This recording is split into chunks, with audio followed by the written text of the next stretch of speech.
Hello, everyone. Welcome to the first ever live recording of the Generic Gaming Podcast.Mp3. We're so glad you're here.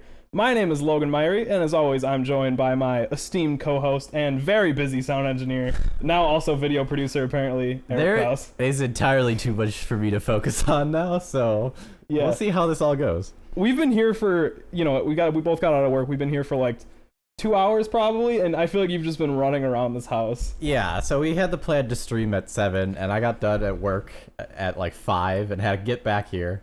And basically, since I probably got back here, showered, and since 5:30, I have been just making sure everything's not just gonna blow up and just fry completely. Everyone can't see this, and obviously if you're an audio listener, you can't see anything. But our apartment looks like we're shooting an X-rated video right now. Yeah, we definitely have a very casting couch look. And it's very, I don't know, like there's lights all over the living room. It's insane. This does not look like a place people live. Yeah, we definitely would, like, if you're in a normal apartment, you definitely wouldn't look like this. But I like it. Well, our studio's now going to be named the casting couch. Yeah, this is the casting couch. Again, if you're an audio listener, maybe you shouldn't be an audio listener. Yeah, maybe now on either Tuesdays or Wednesdays, as how it works out, we'll be live streaming the Twitch. So I'm very excited about it. This is a long time coming. We've been planning this out for yeah, I mean, if you are a listener of the audio, we've been literally talking about this for the last 3 months, and so we finally got it. It finally happened, much to my stress levels. I spent like 2 nights ago, I just was up till 4 a.m. working on all the stuff for the Twitch. Yeah. Oh, I was asleep. You got a grown-ass man job, so like you have to actually get up early. It's been because I feel like during the school year I didn't really have to go to bed like anytime, so I just kind of stayed up. But like having a big boy job, I'm like, God, I'm into bed at like 10 o'clock every night. I'm an old man. Yeah. And now you were complaining last week because when we do the podcast, like you just have like that's it. You're just like going to bed after. Yeah, and now streaming. Streaming is just that's gonna just. I basically just got home. I immediately started putting stuff together, and then just now we're gonna go till I go to bed, basically. Yeah, pretty much. So welcome to your new life. Yeah, I'm excited about it. I'm super pumped about I'm this. glad. It seems like everything's working. My PC hasn't just blown up yet, so despite the numerous things we just have running on it, so that's good. I'm glad I paid the $1,200 for it to not be blowing up right now. It's doing the job of what I bought it for like 2 years ago, so finally glad I'm putting it to use. Heck yeah. Everyone, before we start, please, if you enjoy this episode of the Generic Gaming Podcast.Mp3, or maybe you've enjoyed an episode in the past, maybe you think one day we'll get our shit together and you enjoy an episode in the future, go rate us on iTunes. Please follow our Twitch account. We are twitch.tv/late4embargo. We will be streaming all the time on here, doing all sorts of fun stuff. We're talking about me playing some horror games. We tested it out. It was horrifying. I actually don't think I've ever been that stressed in my entire life. It was pretty entertaining. I'm really upset we weren't actually live streaming that. We're definitely gonna start the game over, I think. Yeah, well, because it's gonna ruin a little bit of it, but I think I only played for maybe an hour. Barely made it anyway in, so. Well, because the thing is I think it's entertaining because when I get scared, I just don't shut up. Oh yeah, that's why I was like, I just wish we were streaming it because you were nonstop talking about just anything, just basically your stress levels, what you thought was behind the door. Like, it was pretty great. Yeah, it was pretty cool. You know what, Eric? Let's get into it. Let's get in the news.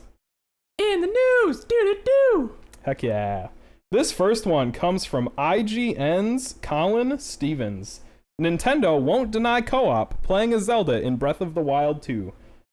Basically, since that trailer dropped for the sequel to Breath of the Wild, which was very exciting, probably one of my favorite E3 moments, there's been a lot of speculation since Link and Zelda are hanging out that either A, Zelda will be a playable character, or B, Link and Zelda will be able to play together, it'll be cooperative. Or C, you can switch characters during the game. That would be cool too. And so yeah, I just brought this up because this is kind of a first for the series. Zelda has never once been a playable character. No, co-op has not really been a thing. They had 4 swords on the Game Boy. I don't really know if that was a thing people enjoyed. I thought that one was pretty loved or like. No, I don't think it is. One. Oh, they made one for the 3DS again that people were like, I don't know. Oh, that's the one I'm thinking of. Is the 3DS? No, one. I don't think people loved that one either. No. That was like the one you could like stack them, right? Like you like stack them and you have to solve puzzles that way. Like Goombas. Yeah, pretty much. Wasn't it basically like that cube game, that indie cube game where you solve puzzles by basically stacking them and then you have to put them in a certain order because they're colors, right? Like Thomas Was Alone? No, it's like Color Cube or something. I don't know, man. They have like the. Oh, you know what? Cubes. I know what you're saying. Kind of. Yeah. Yeah, I feel like that was the thing I saw. Like I It's never like played that game. Deathbox. Yeah, Is the something name like of it, I that. think. Yeah, not a whole lot to talk about here. I just think it's interesting. I think that would be dope. I don't love co-op stuff, as I've made clear very many times in my life. But I don't know. I think I'd be excited at that prospect. Maybe I could rope you into playing a Zelda game with me. Finally. Yeah, maybe I'd actually try it instead of just shooting out the game all the time. Yeah. Game I never played. Eric, that's the thing. It frustrates me so bad. Breath of the Wild is one of the most masterful games I've ever played. And the problem is that you don't like open world games, but Breath of the Wild is not a normal open world game. What? Well, how is it not normal? Because they set up these systems, and you have them from the very beginning of the game, and it's, a lot of open world games, it's like, here are all these question marks on the map, right? You go and you fucking cross the things off the list. But Zelda, like, really is about, like, exploration and finding things that you wouldn't find. And like, crossing things off the checklist. No, that's what I'm saying. Like, there's really not. Like you kind of make, you're like, oh, what's that in the distance? You go there. It's a tower. You climb it. You say, what's that smoke coming from over there? There's no, there's no quests. There's no, they basically just say, go do your thing, defeat Ganon when you can. See, that would just make me want to just run straight to Ganon. Like, you wouldn't. That's the thing. You wouldn't be able to. There's people that could do it. Oh, yeah, there's people that have like done it like shirtless without a sword. Yeah, but I don't think you would. I'll just do that. End up spending 20 hours just trying to beat Ganon without any gear or anything. So yeah, that's something to keep an eye on. Maybe we'll stream that one. Maybe I'll actually try playing it for once. Maybe. I would love Probably that not. so much. I'll probably get so bored real quick. God damn it, Eric. This next one also comes from IGN. I promise we have some stories that are not from them. This one's from Jonathan Dornbush, and this one has kind of set the internet on fire, I think, at least from what I've seen on Twitter and the Reddits. Too. And that is Pokemon Sword and Shield will not let you catch every Pokemon ever made. Which I think is pretty good. I mean, it makes sense too, because it's the first one on Switch, and like all the last ones were on like DS or a DS system, and so it kind of made sense that you were able to like take Pokemon from other games and put them on to yours, whatever current gen of DS game you had. And so I think it makes sense that you can't just get them all on Switch. Well, I mean, we knew we were going to hit this point at some point, probably, right? Because there are like 950 Pokemon. Yeah, there's a ridiculous amount. And so I think they've already said that there are like 800 in there. Mm-hmm. So the vast majority are going to be there. Yeah, all the good ones. Like, I feel like they won't have a lot of the ones from like Black and White, and then whichever ones came after Black and White. Like, I feel like it's going to be all the old ones, because I feel like... I mean, the original 150 one or whatever are going to be there. With Sword and Shield, I think they're trying to target that very nostalgic audience that's been like the older gamers that have grew up with Pokemon, that love those first like 3 generations of Pokemon. And so I think they're going to try to just fork all those ones in there. And like those are the ones you're gonna get. Yeah, and so basically, I mean, there's just been this huge like outrage in the Pokemon community, because obviously people love each and every one of these Pokemons. I guarantee that every Pokemon is someone's favorite Pokemon. Mm-hmm. So I don't know. It's just been interesting to see, because at one point I'm like, yeah, that would suck a lot. If my favorite Pokemon is, I don't know, man, Snorlax. Let's just say Snorlax is one of my favorite. Yeah, a Pokemon. great Pokemon. He's gonna be in the game, but but let's say he wasn't, right? That would suck, because that's, my favorite Pokemon. I've trained him, whatever. I want to, bring him over to the new game so I can play with him still. And that would suck, but also like that's a lot of work, man. And they're up-resing all of these character models. They're doing these, better animations, all this stuff. They have to exist like in the 3D world now too, with like those open zones. And can you imagine attempting to balance a fighting system with 950 Pokemon?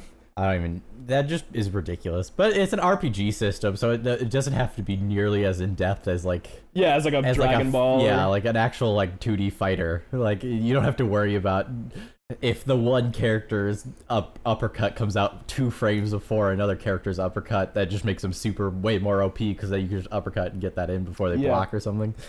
Instead, you just have to balance all the moves, and the Pokemon usually their moves like overlap with each other. Like, you don't have original moves for each Pokemon. Like, they have like all the ghost Pokemon have Shadow Ball or something like that, and I don't know, I just kind of keep getting this feeling like this is going to be a more divisive Pokemon game than we've seen previously. I'm interested to see how it actually turns out. I'm hoping they do a lot of new things with it. We've seen what they're like bringing over from the Let's Go games too, which I thought the Let's Go games did a lot of good stuff. Obviously did a lot of bad stuff. It's nice that we're kind of getting non-random encounters and we're still getting random encounters, but it makes it good for like the dungeons, I think. Yeah, that's and what random I was reading something else today that said that there will be like weather systems that affect like how when Pokemon show up and how you can whistle at Pokemon now, which will have different effects depending on. And also apparently, you know, because the kind of general structure is like you're in an area, the Pokemon in this area will generally be this level. Yeah. But apparently, like you'll find stronger Pokemon now just kind of anywhere. Like it's kind of more random. Yeah, because I think it works better with like because they have that whole open area now where you actually see them roaming. Yeah. And so I think that works. It's gonna. I wonder if you're gonna be able to tell which ones are higher level because it's gonna be really annoying if you're trying to like get a really good like level for something and and you're just out there and if there's all the like just random Pokemon and you have to just keep stopping at everyone, it's gonna be annoying to just I want a high level one so that I could beat this person real quick, Yeah. But we'll see how it turns out. We'll see. I'm still excited. I feel like I haven't been this excited for a Pokemon game in a long time. Oh, I'm so excited. Just when the trailers stuff for Sword and Shield came out, I was so hyped that I just bought Let's Go while we were in Baltimore, Maryland, when I had to use the shitty hotel Wi-Fi. Yeah, you downloaded on like you were on like your hotspot, weren't you? Yeah, because I couldn't connect my Switch to the hotel Wi-Fi because you needed to connect like with the password or whatever. So I was using my hotspot and just murdering my phone battery. Yeah, we ended up going to a Starbucks. We went to a Starbucks and it downloaded in like 5 minutes. I'm like, God, why didn't I just do this in the first place? Yeah. I just, I wouldn't expect Starbucks internet to be so good. I mean, the game was like 15 gigabytes and it downloaded real quick. Hell yeah. Shout out to Starbucks. I had some really good coffee and such at that Starbucks. Yeah, I forgot what I got. I think I just got a black coffee, so it's really hard to screw that up. This next one is a strange story. And it's kind of ironic that this is our first debut on Twitch, because this is a Twitch story. Yep. And this comes from Vice Gaming's Nicole Carpenter. And this title is Dr. Disrespect banned from Twitch and E3 after streaming from public bathroom. Essentially what happened here is Dr. Disrespect went to E3. He had a cameraman following him, and he had the dude, or the camera person, whoever it was, follow him into a public bathroom, which is hella illegal. Oh, very much so. I have so many questions for this. Like, so I'm assuming the person he hired to film him was just like a freelance camera guy, but like, or it could have been a friend. I don't know. That's what I'm thinking. Like, is it a freelance camera guy or is it a friend? Because like, if it's a freelancer, they probably know a lot of the rules and laws that comes around with filming. Yeah. Because I mean, you don't do that and not know the state you're in for things you could film. Because like if it's a family member, I could obviously, or like a friend that doesn't really know, he disrespects, just like, here's a camera, just point it at me, it's all set up, just follow me around with it. Like I could see how they could maybe screw that up. And then like if it was like disrespect acid, like follow me in here. Like that's what I'm wondering too. Because how could you be that dumb to bring it into a bathroom? Yeah. And the article says he filmed people at the urinals and stuff. Like, as just passing, not obviously creeping on him. Well, as far as I know, it didn't say that in the article. But, like, obviously just passing. Like, it's really just really dumb. Yeah. And it's really weird because I've seen so many people, like, on being like, oh, is this really a bannable offense? Like, it's illegal. Yeah. Not only is it bannable, it's illegal. Yeah. Like, I would hate... Like, could you imagine you're in the bathroom and just, like, you turn around and there's a camera and it's recording? Like, that'd be terrible. Like, I'd hate seeing that. I would sue his ass, too, if I was one of the people in the bathroom, and if you showed up on his stream, like, I would be very annoyed, like, having someone just come in with a camera filming me. Yeah, absolutely. And so, I don't know. I don't really have anything else to say about this other than, like, what a dumbass move, man. Yeah. And he just I still don't understand why people are a fan of that guy overall. Like, and it's weird because people keep talking about how he plays this character, this caricature. Well, yeah, his character is Dr. Disrespect. Oh yeah, a whatever. But like, I don't know. He blurs the lines between like his real life and things and boundaries. Yeah. His character. And like he tweeted that thing like, oh, mobile gamers aren't real gamers, and like, was that a caricature move or was that a real thing? I don't know. Yeah. Overall, just real weird. Just a whole weird situation. Oh, yeah. All right, let's get on to the next one. Eric, what are people saying in their chat?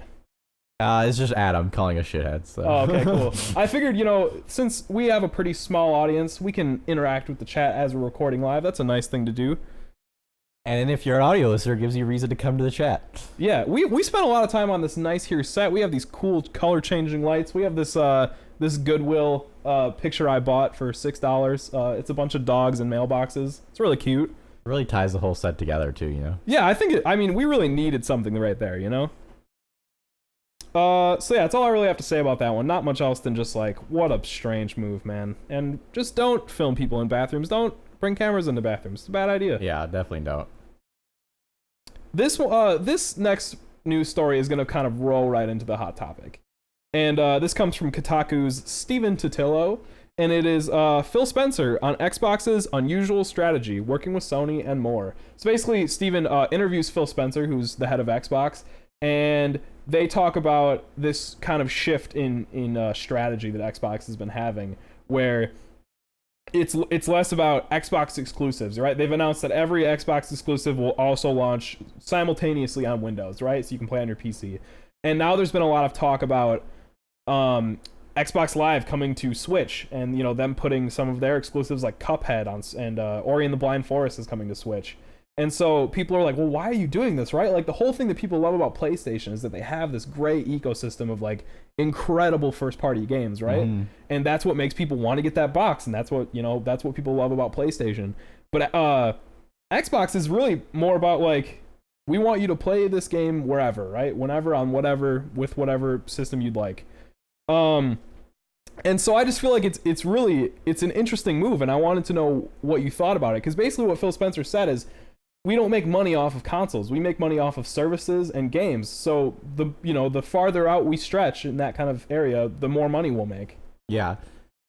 I think this is kind of that area where we're getting into a lot of what the actual streaming future is going to be like. That whole digital future where right now we're in that area where we're downloading and paying for games. Well, most people are if you have good internet like me, and you just download digitally all your games. But I think we're going to get pretty soon here, actually, is we're going to get into this situation. It's going to be interesting also how Sony responds to this and like what their like kind of streaming alternative is. Yeah, I mean, there's already been talks about how they're potentially working with Xbox because they're not a huge enough company to build the infrastructure for this cloud gaming future. Exactly. So it's going to be interesting because I think there's this still really big problem that we have with like the whole digital thing is places there's not good internet everywhere in the world yet. Yeah. And so you can't, we had this question too, we're talking about, I don't know if you figured out, does xCloud, do you need the internet? Or not, Games Pass. Oh, do you need the internet? Well, you need... Always, though? Well, I couldn't find a definitive answer, but my guess is yeah, because if you don't have Game Pass, you can't have those games anymore.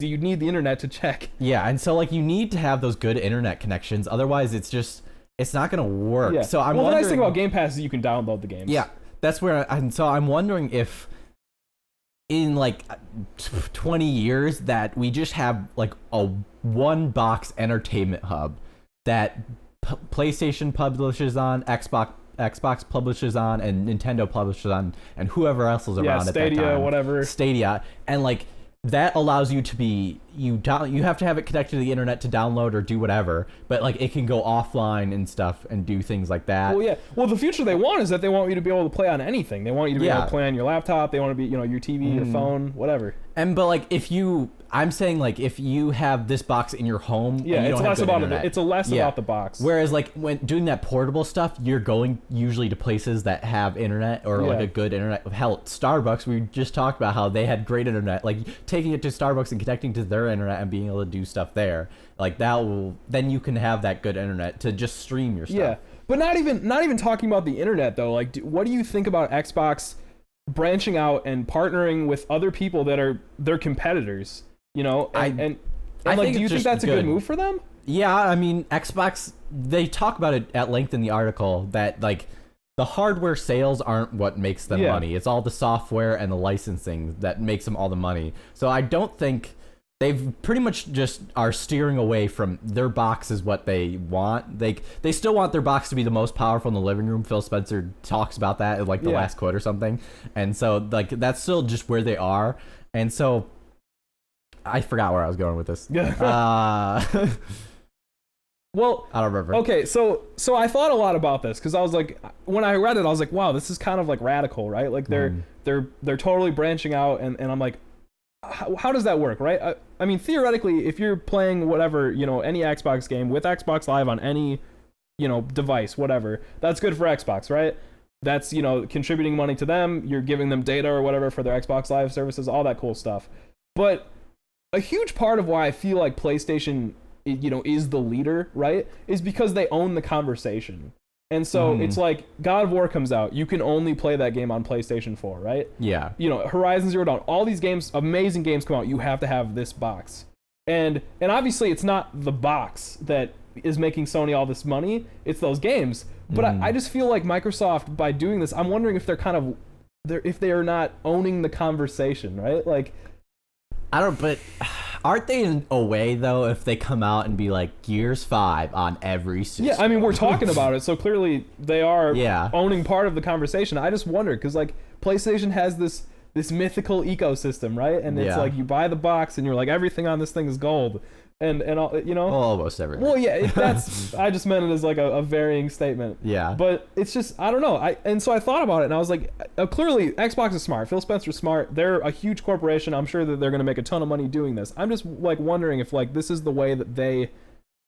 climb up the ladder of the hierarchy of gaming opinion or whatever. I think the biggest move that they're doing with this is the whole idea of that Phil Spencer brings up the analogy in the quote about how if his kid buys Minecraft on Xbox and then the other guy's kid buys Minecraft on PlayStation, that he wants them to be able to just play together regardless of the system. And I think that's where... Well, that's PR speak though, right? Yeah, I know, but I think that's definitely the big move, and that will control the conversation is when I mean, it was crazy that we were playing Dauntless together and I was on PC and PS4. I'm like, this is the future. Like, I can't wait to do that just on everything that I can just buy on my fully rigged PC and then be able to play with whomever like on whatever. It's fantastic for us. That's what I'm saying. I'm so into this. If I don't have to buy the next Xbox and I can just fucking play the next Gears on whatever, like, that's sweet.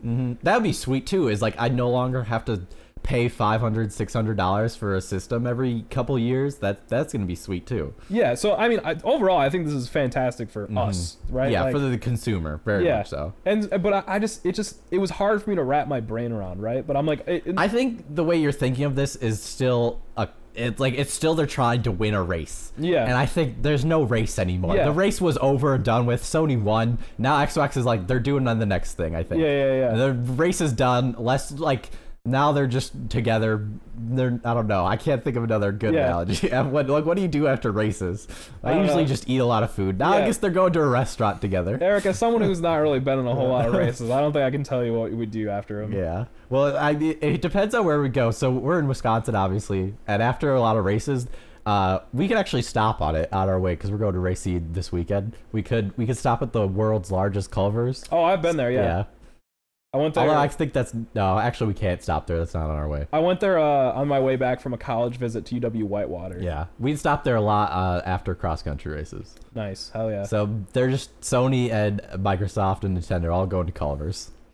Let me just say on this very podcast that I would like to publicly denounce cross-country as just a Satanist group, dude. Like, Satanist. You guys have to be more like masochistic, not Satanist. You guys just all have to be like incredibly possessed to do that. Like, I don't even want to think about it. I don't know why we do it. We do it because we're not good at anything else.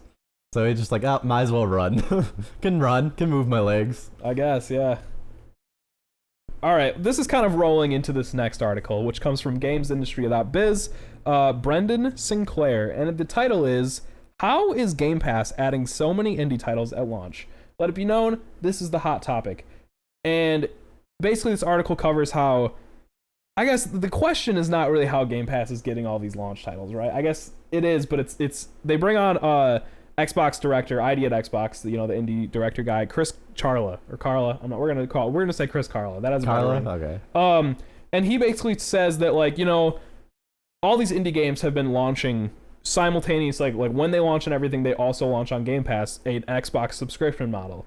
So it's like, why would anyone buy the game when they can, they already have Game Pass, they can go get it there. And it's an interesting question because it's basically like, well, they already have this built-in audience, right? There's a ton of people. I don't know if there is a ton of people. There's a bunch of people who have Xbox Game Pass, right? And if they put their indie game on Xbox at launch, they already have a potential audience of, you know, 100,000s or whatever. I don't know, man. I don't know how many people have it. But it's like, how do you make... The question I had when I was reading this is, how do these people make money, right? Because it's like, people are paying this subscription fee. Is Microsoft paying them to come on this you know, the Game Pass service, or are they being paid for playtime, or, you know, that kind of stuff? So I wanted to bring this up as the hot topic because I had a couple questions. Mainly, do you think this is a positive thing? How do you think this affects the perception of a game's value, right? If I can pay... Right now I have Game Pass. I got it for $1 for the first month because I wanted to play the Outer Wilds. And so I think it's a very positive thing for the consumer. Again, yeah, this is again very good thing for us. But for the creators, I'd be stressed out of myself. Because I mean, what's positive for the consumer is a sustainable industry, right? Yeah. And so my concern is that I don't want to see this diminish the value of games to where it's like, you know what I mean? I don't want us to say cumulatively, oh, I'm not going to pay $60 for a full price game because I can, you know, there's a ton of stuff to play on Game Pass, but it's like, how are those people making money? Is that sustainable for a long enough time for them to keep making these fantastic games, you know? And I'm not an accountant. I don't know. So I'm bringing it up because I'm curious what you think. Yeah. I think we have to see how it turns out, because right now we can only look at what we have, and that's like Netflix models and the Spotify stuff, and like those don't work out well. But like in those industries, I guess Netflix not really, but like in music, you make all your money from just merch and that's how it's always been. Yeah, you can't do that. Like video games don't sell a lot of merch. It's very hard to find merch for video games. It's usually video games third party. make bad merch. That's an opinion that I've always had. Yeah, the good merch you get from like third party sites like Insert Coin and stuff like that. Like those PlayStation, although sometimes has good merch, but it's outrageously expensive. It's just fucking ridiculous, the price. Yeah, and so that's the thing with Spotify. It's been well documented that there's a real problem with people getting paid on those places, and especially, you know, the bigger artist you're making way more money than the small guy. It doesn't matter about your numbers, right? Yeah, and the difference here though is albums are thousands of dollars, you know, up like high $10,000 maybe if you're doing like Taylor Swift is probably like $10,000, you know, for her album. I bet it's more. Yeah, I bet it's way more. But like a video game is millions millions of dollars to and make. So how do you just distribute? Like we were talking about, it was like we came up with like it's pay per play hour, you know. Yeah. But like indie games, that the model? Indie games you spend maybe 5 hours in. Yeah. And so are you paying $5 for it then? Is it $1 an hour? Is it $10 an hour? Is it $5 an hour? Like, how are they determining how much they pay these people? Because in the long run, it seems like you're just gonna be losing a lot of money. If I'm paying $1, or if I'm paying a monthly cost for whatever for Games Pass, like they're not going to be getting that revenue back. They're not getting it from us because we're paying jack shit. That's why we're using the system. And so it's like, if they're forking over the money, like, and then you have to spend money on advertising, you're losing money there. And so it's going to be interesting to see, because they mentioned in that, like, she has a lot of he has a lot of do we determine it? Yeah, Chris. Is it Chris Carla, yes. And I think he says he. Yes. I'll stick with they just to be safe. So they say that, like, he adds. Okay. Yes. Okay. So he gives a lot of just non-answers in that, like. Yeah. There's a lot of like we're not talking about that. Yeah.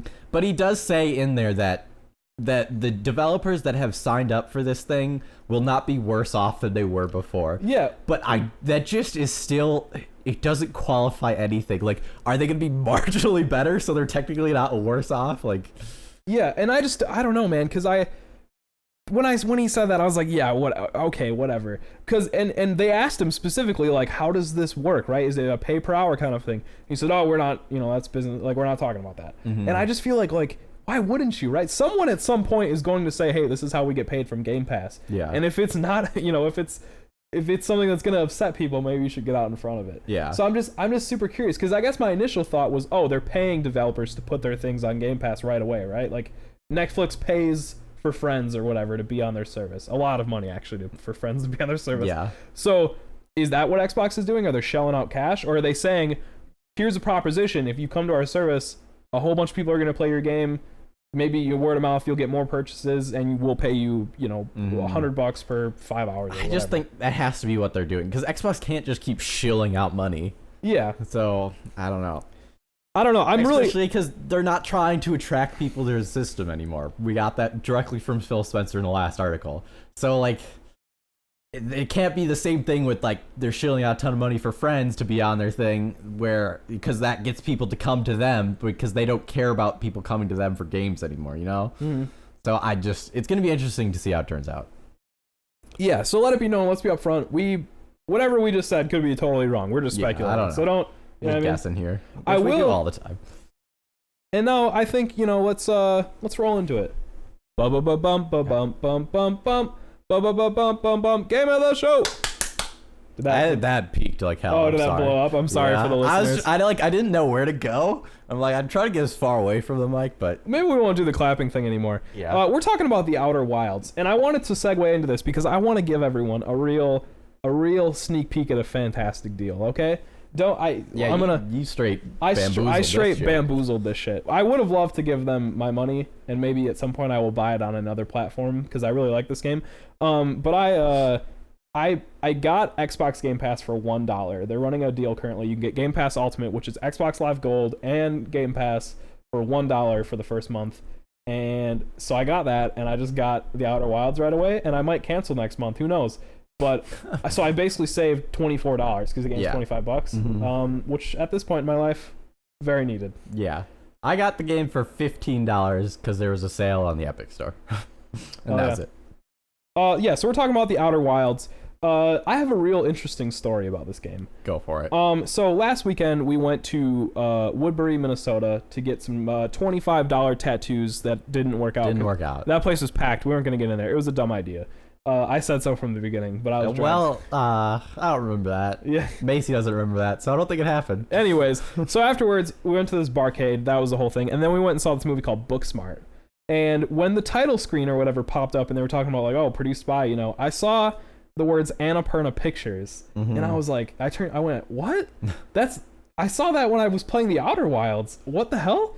And so it turns out Annapurna Pictures is this film producer company or whatever, and they have like a subgroup in their company called Annapurna Interactive, which is a video game publisher, which published The Outer Wilds, developed by Mobius Digital, who has made 2 more games that I've never heard of.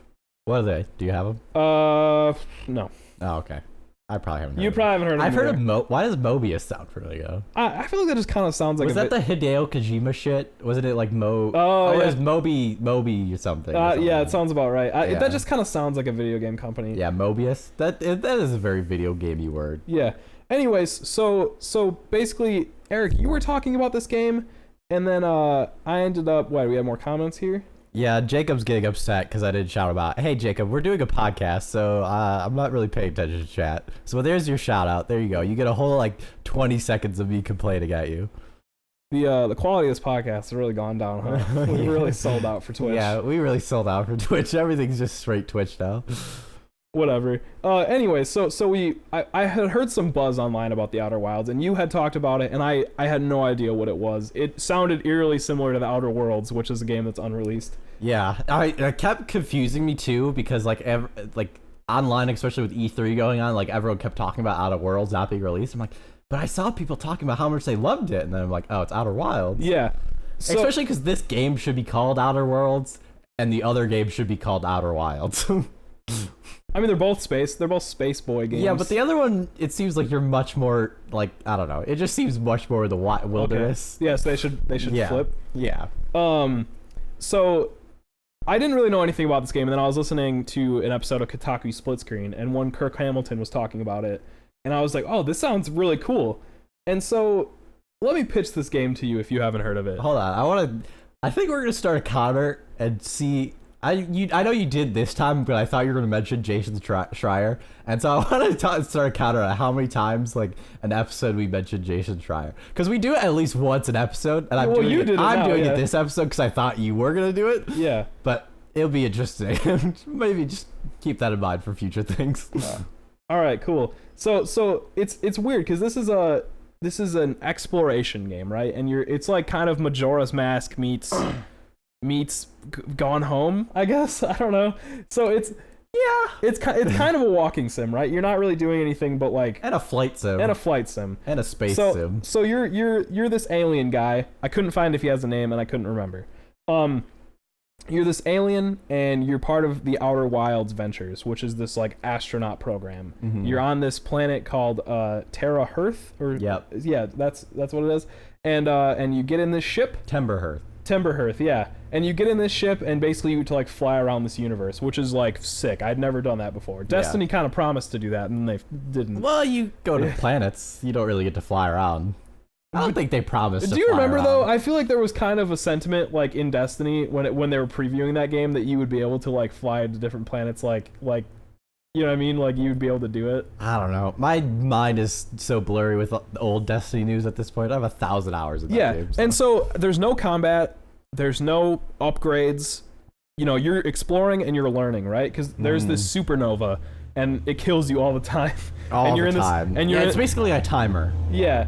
And you're in this time loop, right? So it's kind of Majora's Mask or whatever. You keep waking up to the same day, and you're going and you're trying to get more information about how to stop the supernova. And there was like this ancient race of aliens called the Naomi, and you're like learning all about them. Mm-hmm. And it's a really weird game, right? Like I don't think I've played a game quite like this. It is definitely it's like everything I wanted No Man's Sky to be. But like actually done. Yeah. So and I mean that's the curious thing is that No Man's Sky, right? Like there was like this infinite galaxy that's all procedurally generated. Yeah, and this one's all handcrafted. This is all a handcrafted universe, and it feels big. Yeah, it does. It does feel like it's crazy when you just like leave the atmosphere of a planet and you could just like stop and chill in space. Although you're wasting time because the supernova's coming, but like you just sit there and you just feel the vast emptiness. Yeah. And it's like actually nerve-wracking when like if your ship gets damaged and you're like kind of out there in space and you have to get out of your ship. You don't have a tether or anything. No, yeah. And you just have to try to keep with your ship. And it's just like, and it's awful too when you run out of like fuel and then you have to use oxygen to go and then I've never successfully made it back using the oxygen. Yeah. So you're exploring all these weird planets. Like one of them is like this. It's like this huge planet that has storms, and there's all these crazy tornadoes, right? Mm-hmm. And if you hit the tornado, it'll fling you into space. Yeah. And it's all these like kind of floating islands on this like lake. And if you're on the island, one of the tornadoes will just come and like pick up your island and fling that into space. It's insane. Yeah. So it's like there's a lot more like simulation in this game than I kind of had originally anticipated. Yeah. And it has a lot to do with a timer that you don't even see. Yeah. Because like there's the twins that are like orbiting like really close to the closest planets to the sun, and one of the twins is like just a sand-filled planet that's emptying into the other planet, and so you only have a certain amount of time to explore the planet that doesn't have the sand. And then once all that sand's drained into the other planet, you can now go explore everything. Yeah, that's on it's that like planet. it's like a real life like big sand timer, which is kind of cool. So you're exploring and you have like this little translator thing, and you'll see this like text that you can't read, and you like pull up this translator and it goes like boop boop boop boop, and like all the characters get transferred over into English so you can read them. And it's really convincing actually, where you feel like you're learning about this like alien race, and it's super cool. And it does it in a cool way where they kind of branch off so that you see how they like the conversation's like flowing, and then you could see it kind of goes into tangents sometimes, and like they'll actually physically go into a separate tangent, and that's pretty cool. Yeah, it's really interesting because they talk about how their written language is like in a non-linear way, right? You know, we read left to right, but there's like branches out. Yeah, and they're all like in spirals and stuff like that. Yeah, it's very dope. Yeah. It's crazy because one thing I wanted to note is that like I didn't really like this game at first. I had picked it up and I was like, I don't really understand. I got into the ship. I was like, I'm so horrible at controlling this. And then, you know, I go on these planets, and I'm like, what do I do? Right? There's no markers. There's no quest markers or anything. And you just look around and you start finding things.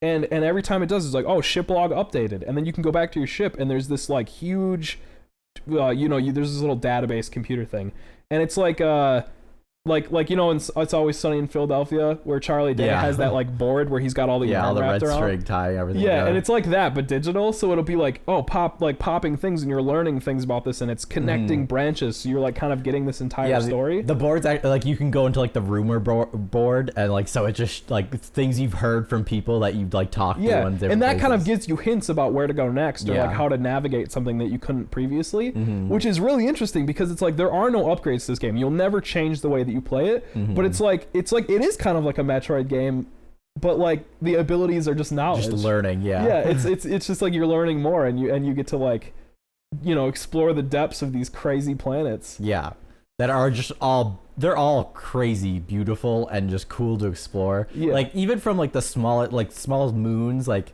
what I love is like a big thing like is with the race of aliens, whatever we are, is like that they have like emergency trees that they can plant to give themselves oxygen. That's always super cool. And so like whenever you're exploring, like when you're exploring the deep route, which is just a terrifying area, and then you just come across the guy that's just been stuck in there for ages, and he's got his nice little campsite with his trees and fires.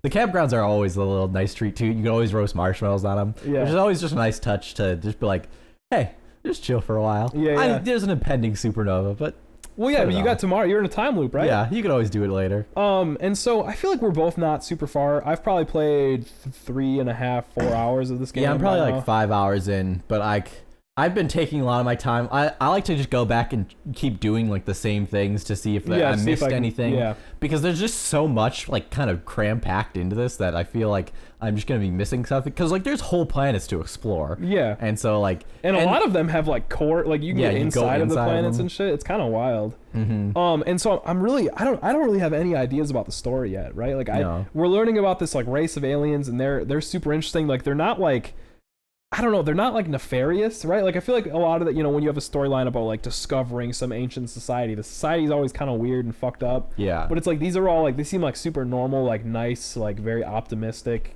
kind of an alien race. Yeah, we're not like going to colonize, like we're going just to explore. Yeah, you're an explorer, right? Yeah. And so you're learning about all this stuff, and they're talking about like, I don't know, space orbit projectiles and shit. I don't know, and so I have no idea where the story is going, but I've heard it's fantastic because I've seen a lot of tweets about like, oh, I just finished the Outer Wilds, like wow, what a crazy ending. Right? I have no idea what that means. I have no idea how this game is supposed to end either. Like because there's so many story threads right now that I'm just ankle deep in right now, that like, and I'm sure that the water's just rising, like the sands on that one planet that just crushes you in the caves. Yeah. Like I can't see how this game ends yet, but I guess I'm still just in the beginning of it and still just going through. So yeah, how do you feel about the ship? So when you launch the game, I don't know if it does this on console, but on PC it says best played with a gamepad. Oh, okay. Well, no, it doesn't say that because you're using one anyway. So the problem is this game is on the Epic Store, and we've discussed at length, and I'm sure if you've ever been on the internet, people don't like the Epic Store. And I'm one of those people that doesn't really like it. I don't have that as big of a problem with it as some other people do, but I don't really like it. And one of my big problems is that you can't use a PS4 controller with the Epic Game Store. Oh, okay. You can use this program called DS4, which is a third-party thing that tricks your PC into thinking your PlayStation controller is an Xbox controller, but it doesn't always work. Sounds kind of janky. It's very janky. It works very well with Steam, but now Steam just has PS4 controller support, so you don't even have to use it. And so I can't really use a controller with Epic, so I can't play on controller, and so I'm using mouse and keyboard. And I love mouse and keyboard when I'm just in first person as the dude. Super great. It's just like controlling a first person game. Awesome. That's the best way to play a first person game is with a mouse and keyboard. But when controlling the ship is just it breaks my brain every time I have to do something. Yeah, I'm sure, because there's like keys for different. With the stick, it's very like intuitive. It makes sense what you're doing, right? And for the most part, the WASD stuff makes sense, where like controlling, but you also have to control vertically and up and down, and for that you have shift and control, and shift is up, I believe. And anyways, this sounds very confusing. And so I have to think about it every time, which when you're playing a game, you want to get immersed and you don't want to have to think about what you do every time. Yeah. And so it just kind of takes me out a little bit. I'm getting better at it at this point that I don't want to even bother like just trying to figure out a way, like trying to just mess with DS4 to get it to work. I'm sure it would help a little bit, but like it's fine. Also, you have to like, how does like controlling which way you're looking in the ship, like free movement without moving? Can you do that? You just use the right. You just use the right stick, and it controls which way you're looking in the ship. Yeah. Yeah. So to do that, you have to use R, and that allows you to roll. You have to hold R, and then you can move the mouse, and it allows your ship to roll. Yeah. That you can do that with like the bumper. Yeah. Okay. So it's probably just still more intuitive because it's kind of tricky to do with the mouse to control like a circular spherical movement with the mouse, which is moving linearly. It breaks your brain trying to do it, which is why I get why they have a screen that pops up, best play with gamepad. And I'm like, well, don't be on the Epic Store, even though it gets you more money. The thing that I kind of appreciated about the ship, I did not like it at first. I was like, I do not understand how this works, but it feels like really satisfying to fly, because I really appreciated that it's not like some crazy you can zip around, you can stop on a dime, right? Like it's very much like it feels like you're in space, right? If you approach a planet really fast, you like really have to like hit those back burners. Have to be holding onto it for a while. so that it like slows down and you don't fucking crash. And like landing feels like really kind of scary and like skillful, right? To like land.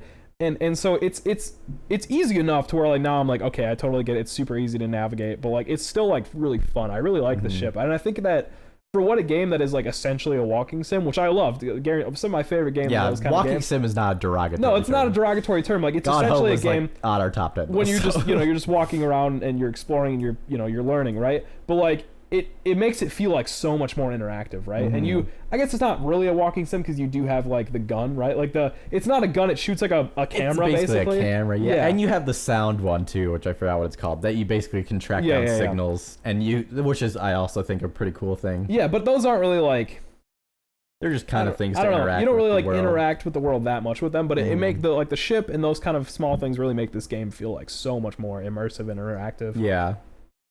I do. The thing we kind of touched on was like at the beginning where we didn't really like the game, is because I didn't really understand it at the beginning too, because I was kind of looking for more stuff to do. Yeah. And then I'm like, oh, that's not this type of game. And once I kind of changed that mindset, the game definitely opens up, I feel like, just in terms of enjoyment levels, because then you just know what you're doing. Like, you take your time. Actually, I mean, I think the game really opened up for me once I started actually looking at that log on the ship where you're like looking at all the story stuff. Yeah, because you know what to do. Because at first I was reading all this stuff and I wasn't like connecting the dots, right? Because it's like you're reading all this unrelated things, and I'm like, what is this game supposed to be, right? And then you go back to your ship and you do it, and it kind of puts these pieces together for you, and it like gives you hints about like, oh, maybe you should go here, right?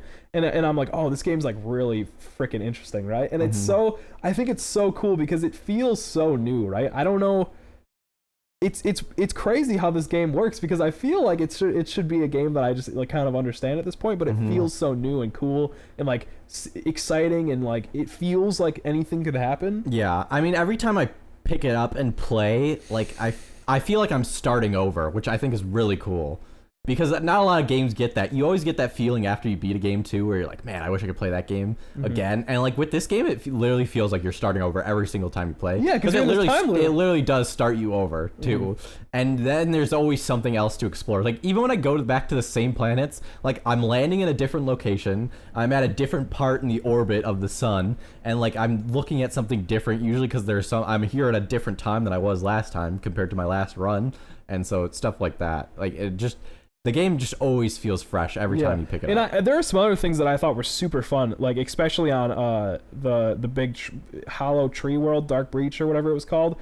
And I actually just don't really want to spoil it because I haven't finished the game yet, and I think that it's super fun that maybe our listeners can jump in, this week or whatever, and come back next week when maybe we've beaten the game. And I think that'd be kind of cool. Go play the Outer Wilds and experience it. And I almost was like, oh man, I just don't know if this game is for me. And I was like, I have Game Pass, and it wasn't really that big of a commitment, but I kept going because I have this thing where you ever hear that it's kind of like FOMO, where people are like, oh, this is dope, and you're like, I gotta figure out why this is dope.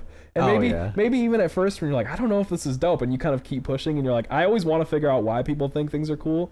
And I feel like maybe that's why I always end up liking things. Maybe. That also always runs the risk of some stuff getting overhyped, though, Yeah, well, It's like, oh, everyone thinks this is dope. Oh, sweet, I'm gonna have such a good time with this game. And you're like, I'm whelmed on this game. Like, yeah, well, I don't know, man. It's so interesting because people make fun of me all the time because I'm like just overly like I love to enjoy things, right? Yeah. And it's like this weird. well, it's not that you love to enjoy things. It's more that you just don't not like anything. Yeah, I'm not super critical about a lot of things. Yeah. Well, that's not fair. I think it's a lot. I think a lot of things are shitty, but generally I'm like not super critical about things like, that I entertainment things. Yeah. Or just like whatever. Yeah.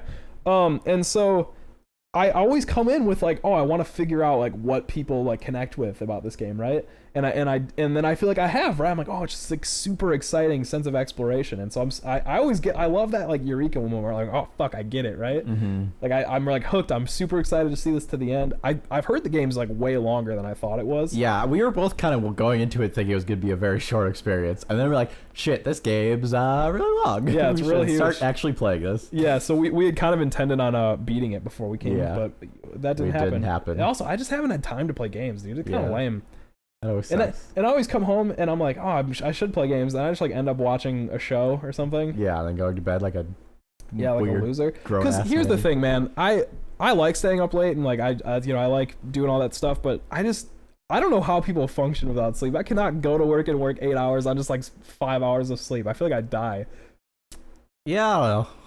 I don't know how I do it, honestly. Yeah, I don't know either. Like, how does your brain work? I feel like whenever I'm tired, I'm just like I can't function. I feel like, when I was setting everything up, that's how my brain looks physically. Oh yeah, just stressed out. You know what? We're kind of wrapping up. I will say this is kind of an off-topic thing, but it's podcast related.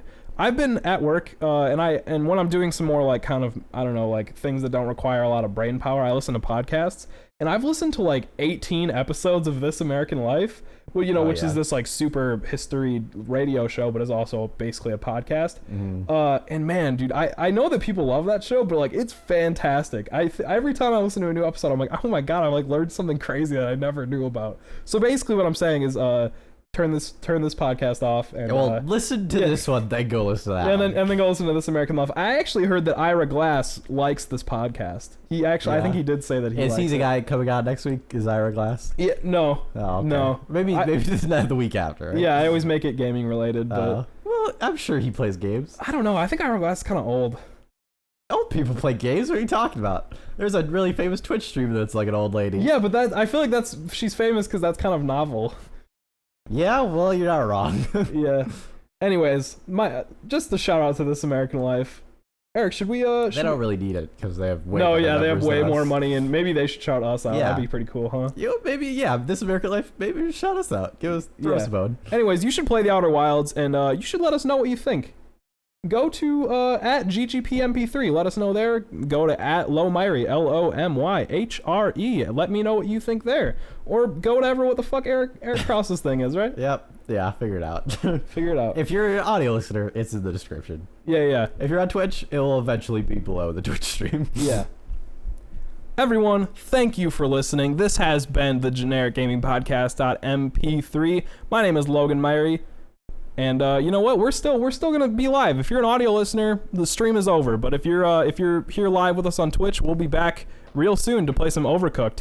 Let it be known, Eric gets very heated during this game, and I have seen him yell at a small child while playing it. So will he kill me? Will I make it through the night? Find out. This is Logan Myhre. Stay with us. That was a This American Life reference. You actually close out the podcast.